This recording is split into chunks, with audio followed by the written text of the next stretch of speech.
करने के लिए नहीं आया हूँ, मैं तो इस विभूति को सिर्फ देखने के लिए आया हूँ,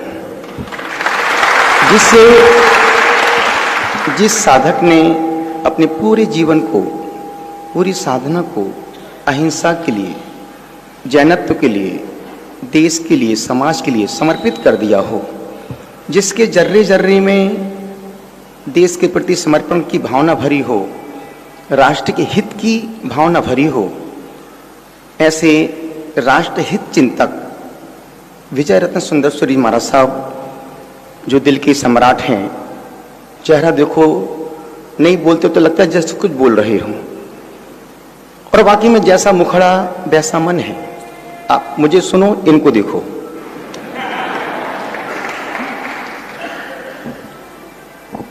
मुझे बोलना कुछ भी नहीं है, मुझे तो सिर्फ सुनना था महाराज साहब को, ना मैं बोलने की मानसिकता से यहां पर आया हूं, क्योंकि मैं खुद 5 साल से महाराज साहब को रोज सुनता हूं, कल रात में भी सुन रहा था, और बाकी मैं यदि नहीं सुनता हूं तो मुझे नींद नहीं आती है।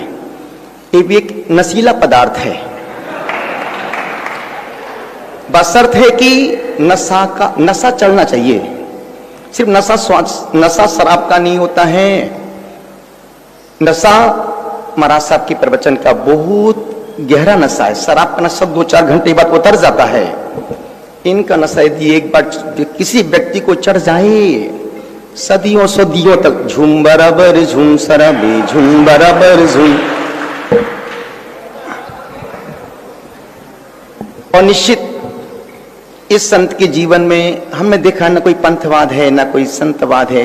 प्रवचनों में जो देखो, संपूर्ण देश के लिए, राष्ट्र के लिए ये संत चांटे भी मारता है, कोड़े की बरसात भी करता है, और दर्द भी नहीं होता है। ऐसा कोई संत है जो मारे और दर्द ना हो? कहते ना कि भीतर हाथ पसार के ऊपर मारत चोट। जीवन क्या है, मुझे पंक्तियां बहुत अच्छी लगती हैं, और मुझे लगता है कि महाराज साहब भी एक एक पंक्ति पर घंटों घंटों बोल सकते हैं। इस संत के पास लाखों लाखों किताबों की डिक्शनरी दिमाग में भरी पड़ी है।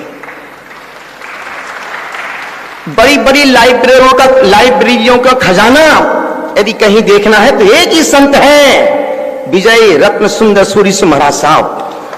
जब आपने देखा हो, जब महाराज साहब बोलते हैं, प्रवचन करते, कोई प्रश्न पूछते हैं और हंसते हंसते बोल जाते हैं, हंसते हंसते उस प्रश्न का जब जवाब देते हैं, सामने वाला सुन के निरुत्तर हो जाता है। और ऐसी ऐसी बातें जो रोजमर्रा की जिंदगी में हम जीते हैं, देखते हैं, सुनते समझते हैं। आदमी हूं, आदमी से प्यार करता हूं, आदमी हूं, आदमी से प्यार करता हूं, बस यही अपराध मैं हर बार करता हूं। आदमी हूं, आदमी से प्यार करता हूं, एक खिलौना बन गया दुनिया के मेले में। कोई खेले भीड़ में, कोई अकेले में, एक खिलौना बन गया दुनिया के मेले में। कोई खेले भीड़ में, कोई अकेले में। आप चेहरा देखिएगा, महाराज साहब का चेहरा देखो आप। मुस्कुरा कर भेंट में स्वीकार, जैसी मैं वहां तक आया, महाराज साहब ने अपनी स्माइल दी, अपनी सारी थकान वहीं पर दूर हो गई।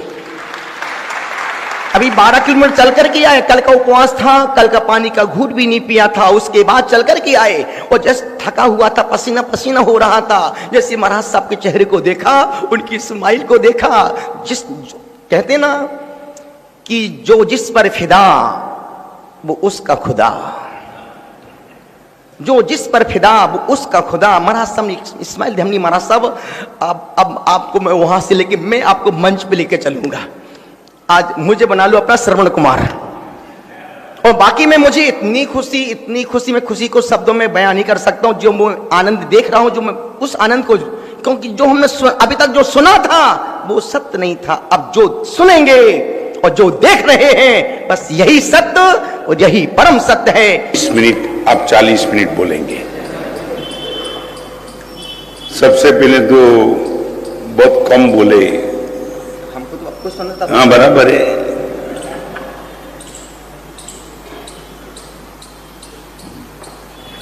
एक बात तो प्रवचन की शुरू के पहले ये कहना चाहूंगा, हम सबको एक मंच पर बैठकर देख करके आपको बहुत आनंद आया। बस मैं इतना कहूंगा, हम सबको एक मंच पर बैठकर के जो आनंद आता है, आप सब जिस दिन एक मंच हो जाएंगे उस दिन हमको आनंद आएगा। हम तो आनंद में ही हैं। आज 2-3 बात आपने जो भी कहा मेरे लिए, कभी किसी जगह मुझे अच्छा दिखाई पड़ता है तो सामने वाला अच्छा होता है इसलिए नहीं दिखाई पड़ता है, मेरी अच्छी दृष्टि है इसलिए दिखाई पड़ता है। आपकी ये दृष्टि, आपका ये प्यार, मुझे भी कितने दिनों से जब पता चला कि आप यहां आ रहे तो मेरे मन में भी एक आनंद इतना था। और ये तब मैं एक बात बताना चाहता हूं, महावीर जी कर्जा लेकर के दान कर सकते मगर कर्जा लेकर तप नहीं कर सकते ना। वो तो जब करे तब पता चले कि तब शब्द सरल है, करते हैं तब पता चलता है। और ये प्रकृष्ट तप, परमात्मा के शासन का ये तप, मुनि जीवन की चर्या के साथ हम सब आपके तप के प्रति नतमस्तक है। ये कोई आसान काम नहीं है। दिया है मगर कभी स्ट्राइक पे नहीं की, तेरा काम तू कर ले मैं नहीं करूंगी, कभी नहीं कहा। 5 अंगुली, और सबसे बड़ी बात तो वो है, अंगुली जब तक अकेली है तब तक कमजोर है, वो जब इकट्ठी होती है मुट्ठी बन के ताकत बन जाती है। यही विषमता का कोई विरोध नहीं, क्योंकि कई क्षेत्र में अलग अलग हमारी धर्म क्रिया है, चाहे पूजा की विधि हो चाहे प्रतिक्रमण की विधि हो, विषमता है।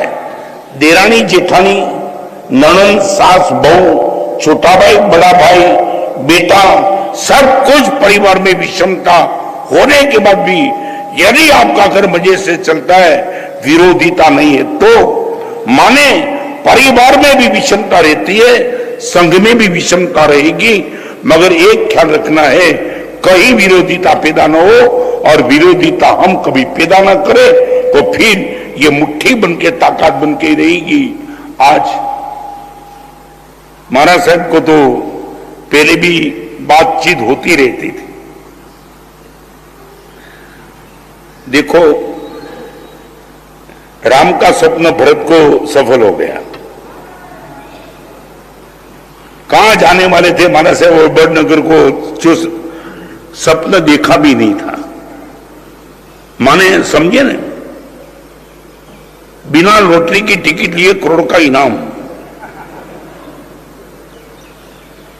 आज हम सबको, आपको जो भी आनंद होगा, हम अपने आप से बहुत बहुत बहुत आनंदित हैं। और ये सिर्फ यहां नहीं है, मैं आपसे भी कहना चाहूंगा, आपके पास एडवांस टेक्नोलॉजी है, हजारों लाखों आपके ग्रुप है, बवाल के व्हाट्सएप तो तुमने बोझ भेजे, ये संगठन का व्हाट्सएप भेज दे देना। सारे हिंदुस्तान को एक मैसेज जाना चाहिए कि विषमता के बीच में भी प्रसन्नता रह सकती है, ना रह सकती है। और ये हम आपके सामने बैठे, प्रसन्नता रह सकती क्या है, विषमता के बीच में भी प्रसन्न सागर बैठे रहते हैं।